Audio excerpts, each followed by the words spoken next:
La parole est à Madame Bérangère Poletti, rapporteure de la Commission des affaires sociales. Vous avez la parole, ma chère collègue.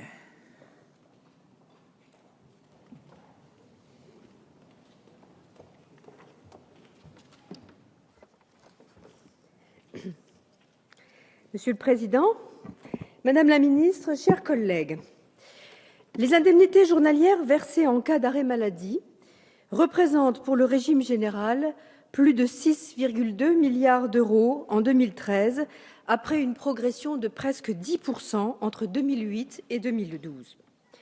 La mission d'évaluation et de contrôle des lois de financement de la sécurité sociale s'était saisie de cette question et avait formulé 24 préconisations en avril 2013.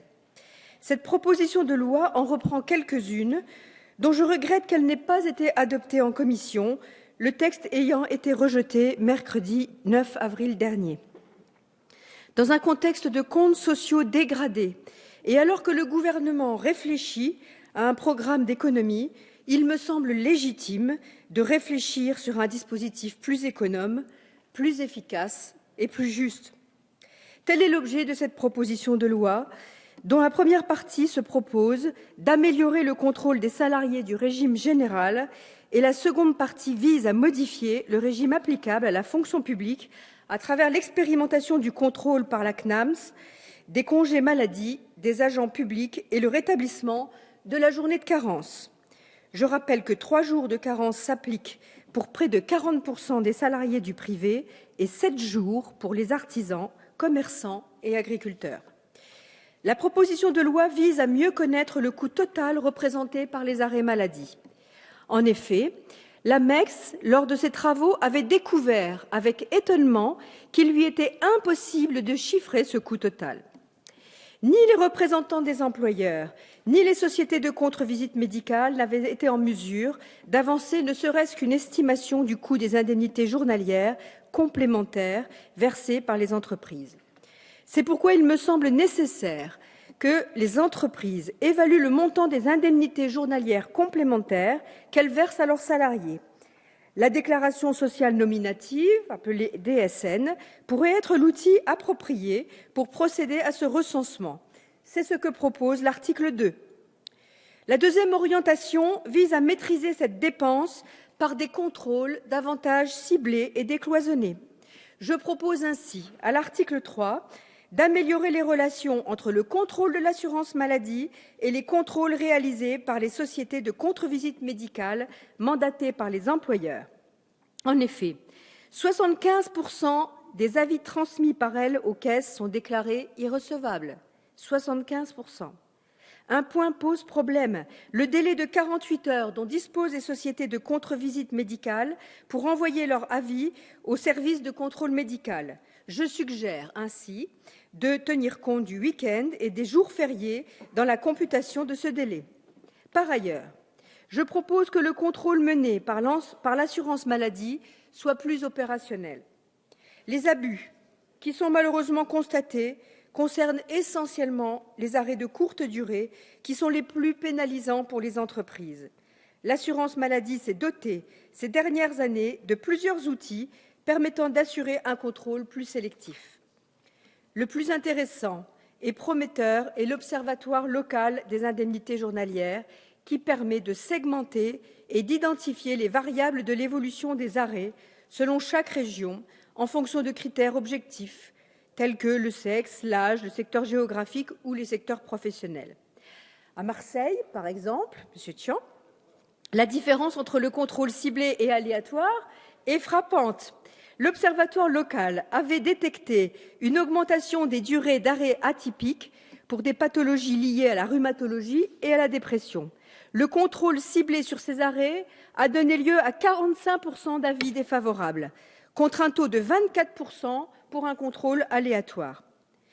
Un autre dispositif, l'envoi dématérialisé, cher au président de la MEX, M. Morange, l'envoi dématérialisé de l'avis de l'arrêt de travail par le prescripteur à la CNAMS, ou ATT en 5 clics, permet une réception en temps réel et ainsi le contrôle des arrêts courts. Néanmoins, et on peut le regretter, seuls 20% des médecins y ont recours.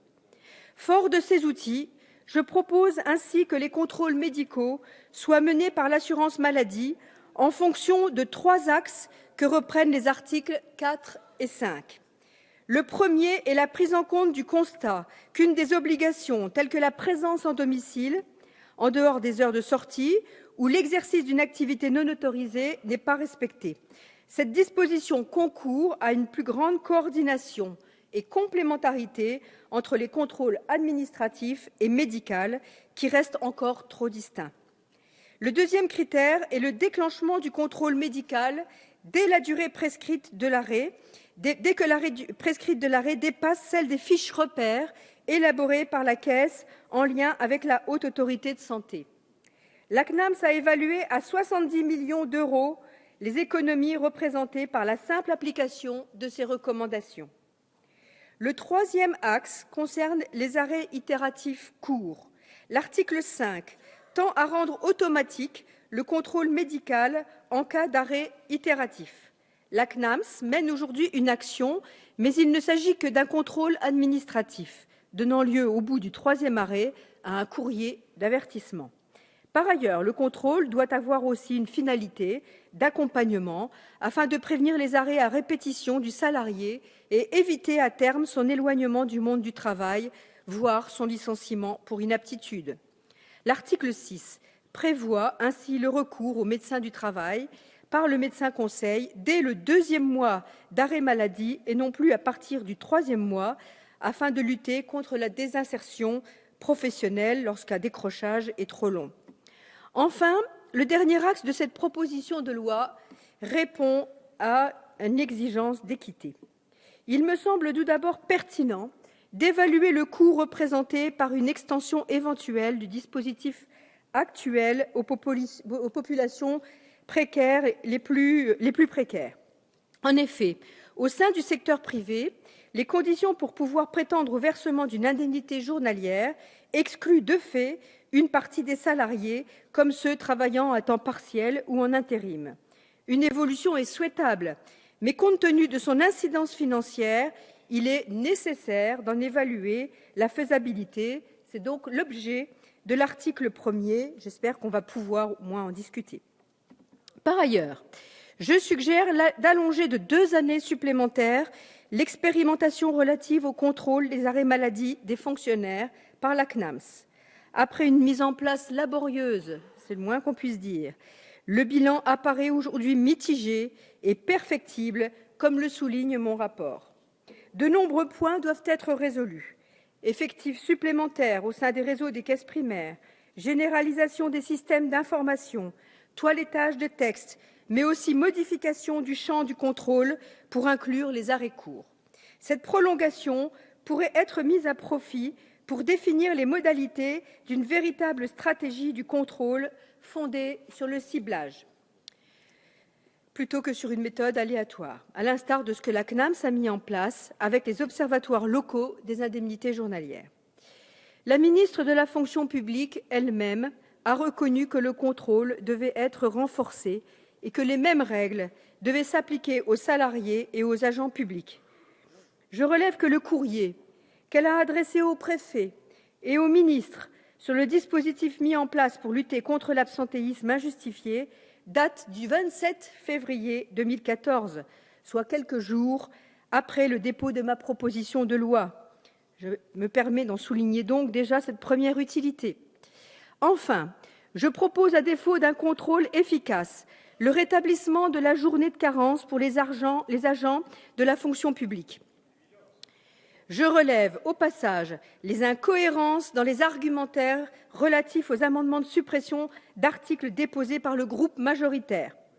On ne peut pas, d'un côté, s'opposer au texte au motif qu'il impose des contrôles contraignants dans le cadre du régime général et, de l'autre côté, s'opposer au rétablissement de la journée de carence au motif que le contrôle doit être renforcé pour les agents publics. Si les arrêts sont justifiés, dans la grande majorité des cas, il n'en demeure pas moins vrai que l'absentéisme de courte durée pèse lourdement sur l'organisation des structures et peut être générateur de tensions, tant pour les équipes que pour le personnel d'encadrement. La mise en place de la journée de carence tend à neutraliser ces effets fâcheux notamment pour la fonction publique hospitalière. Contrairement aux déclarations de la ministre de la fonction publique, l'instauration du jour de carence a eu un effet certain sur l'absentéisme de courte durée, notamment pour la fonction publique hospitalière et la fonction publique territoriale. Au demeurant, il est inexact de se fonder sur une étude de la DARES pour relever que les taux d'absentéisme sont identiques dans les secteurs privés et publics et refuser le rétablissement de la journée de carence. Cette étude concerne toutes les absences pour motif de santé, toutes. Je vous renvoie à cette étude, alors que l'enjeu ne porte que sur les seuls arrêts maladie. Si l'on regarde de plus près les tendances et le nombre de jours d'absence, les proportions ne sont plus du tout les mêmes. Enfin, en cette période de rigueur budgétaire, les économies générées pourraient être de l'ordre de 100 millions d'euros, Madame la Ministre, alors que vous cherchez des moyens supplémentaires. En conclusion, je dirais que le nécessaire contrôle ne nous dispense pas d'une réflexion portant sur le management déficient, source première de l'absentéisme itératif et de courte durée.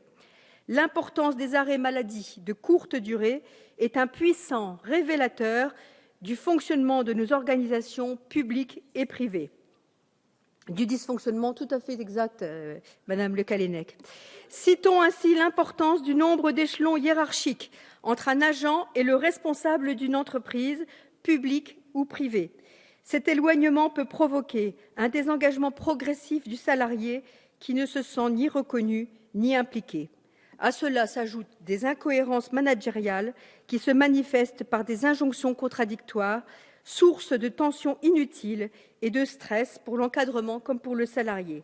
Il conviendrait ainsi d'agir également sur ces facteurs pour réduire l'absentéisme. Je compte sur vous, mes chers collègues, pour donner une suite positive à ce texte qui nous permettra d'être plus justes et plus économes des deniers publics. Je vous remercie. Merci, ma chère collègue.